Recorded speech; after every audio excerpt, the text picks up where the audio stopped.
Morning family, it's Tasha Marbury Prepping. Welcome to the channel. Welcome back to the channel. Just wanted to do a small update. I did leave a post yesterday, let you guys know that over here at Marbury Prepping on YouTube, we did receive our first warning and our first video being taken down.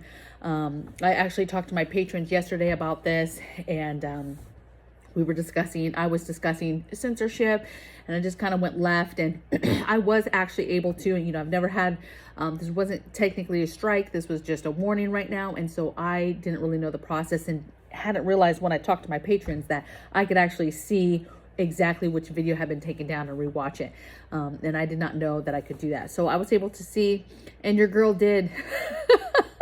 I did go hard in the paint. And this is a recent video. This is like April. And, I've been waiting for years and years and years, actually, for videos of mine to be taken down. I just knew it was coming because I've opened my mouth a lot of times and spoke how I wanted to speak a lot of times. Finally caught up with me, and here we are. I've got my warning. I've got my first video taken down. Of course, I appealed it with some sort of, smart comment or whatever. I can hear my chickens. One second. Okay, so I'm back. Obviously my chickens, they've been giving me a run for my money lately. But I am back. They are fine. One of them likes to do the egg song when they lay an egg quite loudly. And so she was going crazy thinking that something's about to happen to her.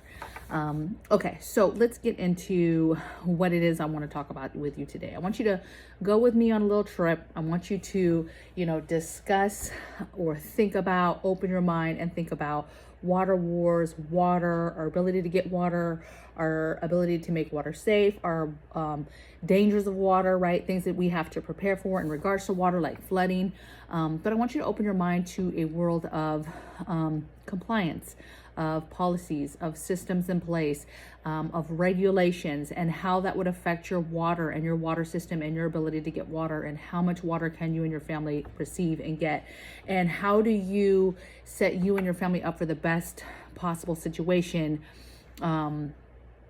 in a world like that. Okay, we are going to that. Just saw a video, not a video, a news article. They were discussing this different states and the water, and there's several states in the West, they get their water from Lake Mead and from different man-made type water holdings, that are obviously, the levels of those have been going down consistently over the last few years. Even when they have heavy storms, heavy rain seasons, it's just not enough to fill it back up. And so there's a concern. There's concern there. There's a concern of even catching water from the skies, and how safe is that, and chemtrails and all of this stuff, right? And so when you think of that and you think about, okay, and then you think about regulations, you think of, what we just went through with the pandemic and compliance and putting things and using things against us to make us do things. Could you imagine, water being one of those things?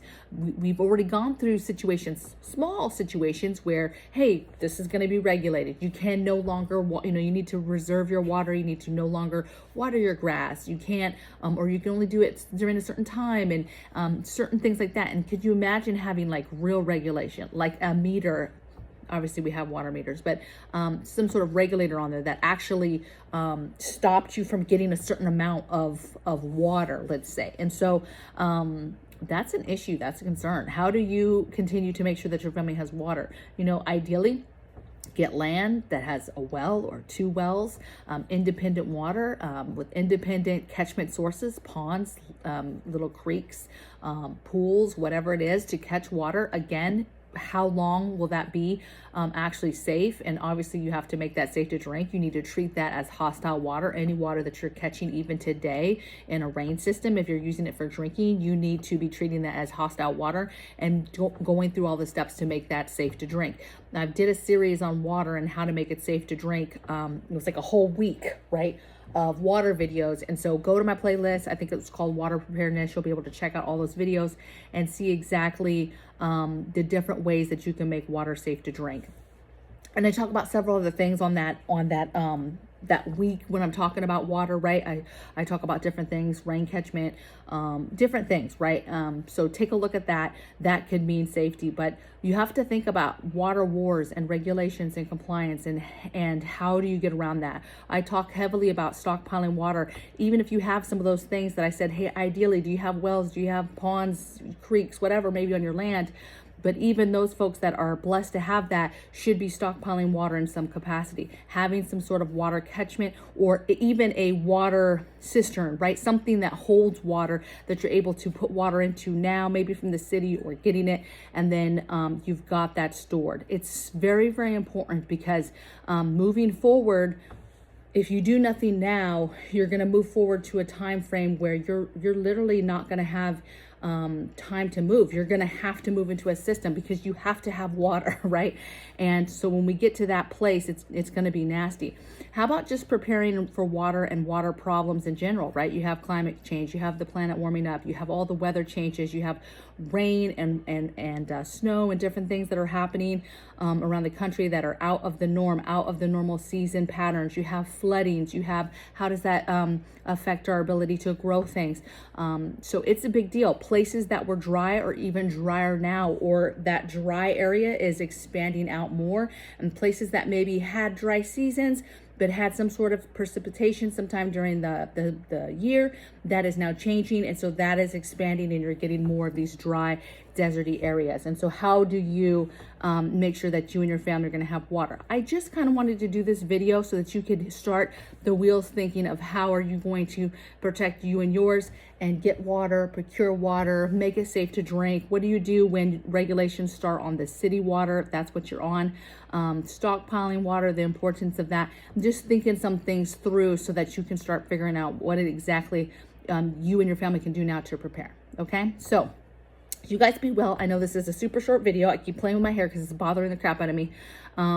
Let me know your thoughts on this video. Let me know your thoughts on water preparedness. Let me know your thoughts on, hey, my warning. I did say some stuff. I said some stuff about the vaccine, baby. Like I said it all. I actually think I'm going to upload the video on, because I was able to find it on in my phone. I think I'm going to upload it on my Patreon for my patrons to take a look at tomorrow over there, and they can give me their thoughts on how hard in the paint they think I went, or was it unfair. I did say some things, so when I rewatched it, I was like, wow, okay, now I can understand why this was why this was taken down. But this could be the beginning of the end, baby, because I've done lots of videos and this could catch up to me, and before you know it, my channel could be gone. So heads up, it started, and we'll see how long, if at all, anything negative happens or comes from it. Okay, so you guys be well, take care, and I'll see you guys tomorrow in the next video. Take care. Bye.